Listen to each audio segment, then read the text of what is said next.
Assalamualaikum warahmatullahi wabarakatuh.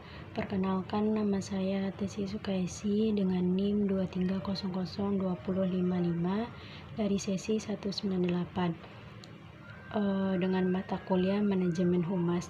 Di sini saya akan menjelaskan mengenai public relation, yaitu tentang fungsi public relation, tujuan public relation, dan lingkup kerja public relation sebagai tugas kedua saya di sini.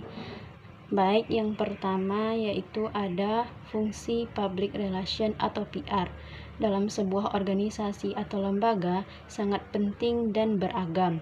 Nah, berikut ini ada beberapa fungsi utama dari public relation itu sendiri.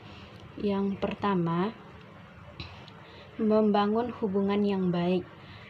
Public relation bertugas untuk membina dan menjaga hubungan baik antara organisasi dan publik, baik itu publik internal seperti karyawan dan mahasiswa, maupun publik eksternal seperti masyarakat umum, pemerintah, orang tua, ataupun orang tua mahasiswa. Yang kedua, memberikan layanan dan informasi. Public relation berfungsi untuk memberikan layanan dan informasi yang diperlukan oleh publik, termasuk menjelaskan kondisi organisasi dan memberikan dukungan kepada publik agar mereka merasa nyaman dan puas. Public relation berperan dalam merencanakan dan mengelola komunikasi selama situasi krisis. Hal ini termasuk merespon masalah dengan cepat untuk meminimalkan dampak negatif terhadap reputasi organisasi. Yang ketiga, mengelola citra dan reputasi. Salah satu tugas utama public relation adalah mengelola citra dan reputasi organisasi. Hal ini melibatkan pengidentifikasian opini publik dan mengatasi masalah yang dapat merusak citra organisasi.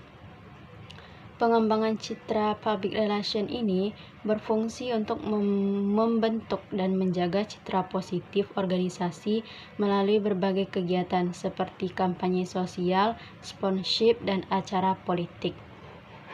Acara publik. Yang keempat, komunikasi efektif. Public relation bertanggung jawab untuk menciptakan komunikasi yang efektif antara organisasi dan semua pemangku kepentingan.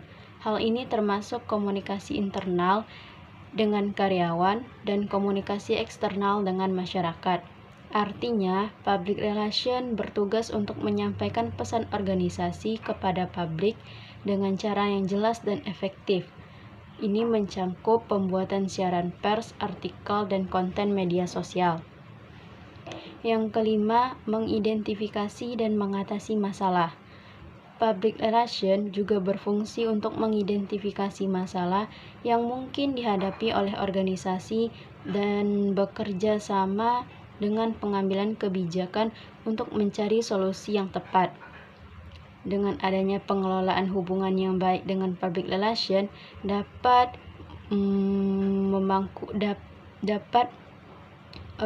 memelihara hubungan yang baik dengan berbagai pemangku kepentingan, termasuk pelanggan, karyawan, investor, dan komunitas.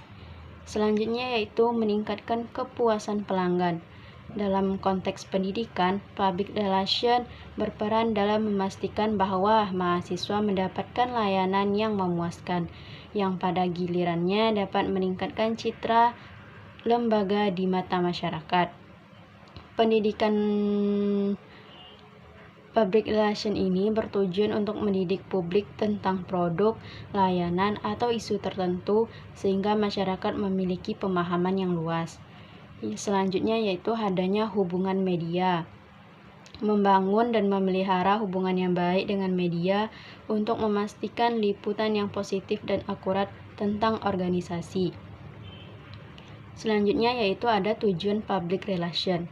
Tujuan public relation atau PR dalam sebuah organisasi atau lembaga sangat penting untuk mencapai keberhasilan dan keberlanjutan.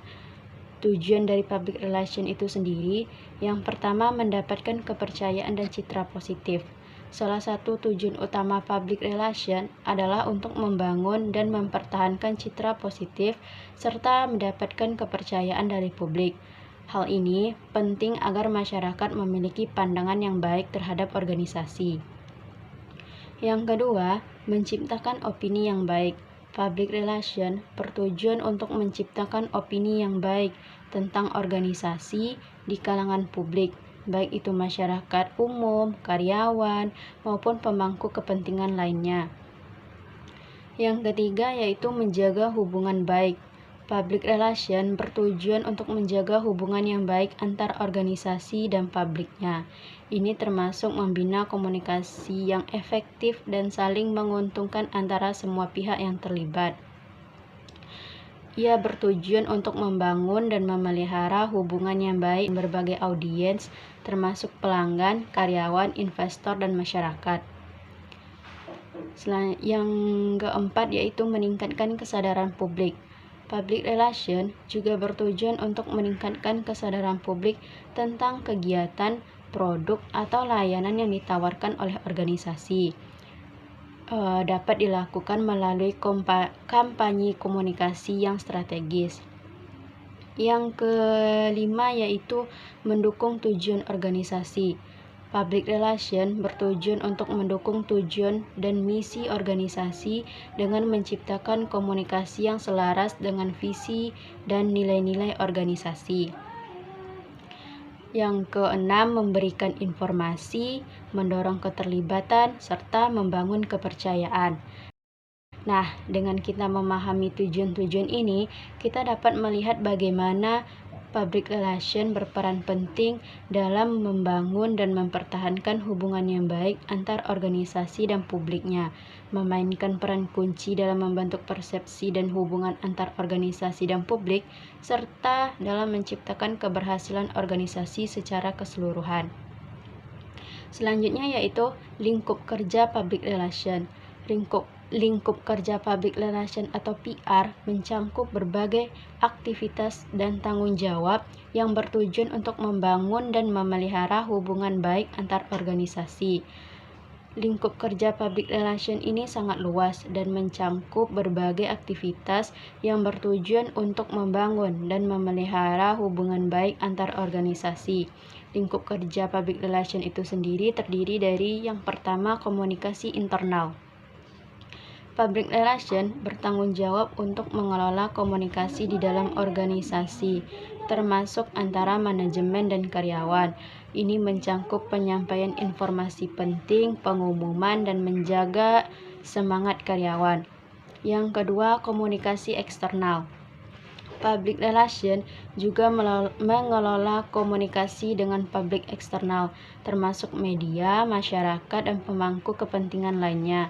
Ini melibatkan penyampaian informasi tentang kegiatan organisasi, produk, atau layanan kepada publik. Yang ketiga yaitu manajemen krisis. Salah satu tugas dari public relation adalah mengelola situasi krisis yang dapat mempengaruhi citra organisasi. Manajemen krisis ini merencanakan dan merespons situasi krisis untuk melindungi reputasi organisasi, termasuk pengembangan strategi komunikasi darurat dan pernyataan publik. Yang keempat yaitu ada pengembangan konten. Public relation sering terlibat dalam pembuatan konten untuk berbagai media komunikasi ataupun saluran komunikasi, termasuk siaran pers, artikel, buletin, dan konten media sosial. Konten media sosial mengelola kehadiran organisasi di media sosial, termasuk pembuatan konten, interaksi dengan pengikut, dan pemantauan reputasi online. Selanjutnya yaitu ada riset dan analisis. Public relation melakukan riset untuk memahami opini publik dan tren yang mempengaruhi organisasi, termasuk mengidentifikasi masalah yang mungkin dihadapi dan menganalisis data untuk mendukung pengambilan keputusan. Yang selanjutnya yaitu ada hubungan media. Public relation bertugas untuk membangun dan memelihara hubungan baik dengan media, termasuk mengatur wawancara, menanggapi permintaan informasi dari jurnalis, dan memastikan bahwa berita positif tentang organisasi disebarluaskan. Selanjutnya ada monitoring dan evaluasi. Public relation juga bertanggung jawab untuk memantau dan mengevaluasi efektivitas kampanye komunikasi dan strategi public relation. Ini dapat membantu dalam menilai dampak dari aktivitas public relation dan melakukan perbaikan yang diperlukan. Pengukuran dan evaluasi kampanye public relation dan kegiatan komunikasi ini untuk mengevaluasi dampaknya terhadap tujuan organisasi. Dengan kita memahami lingkup kerja pekerjaan public relation, kita dapat melihat betapa luas dan beragamnya tanggung jawab yang diemban oleh profesional public relation dalam membangun dan mempertahankan hubungan yang baik antar organisasi dan publiknya. Lingkup pekerjaan public relation sangat dinamis dan dapat bervariasi tergantung jenis organisasi dan kebutuhan spesifiknya. Baiklah, sekian penyampaian materi public relation dari saya. Jika ada kesalahan maupun kekurangan, saya mohon maaf. Saya sudah dengan wassalamualaikum warahmatullahi wabarakatuh.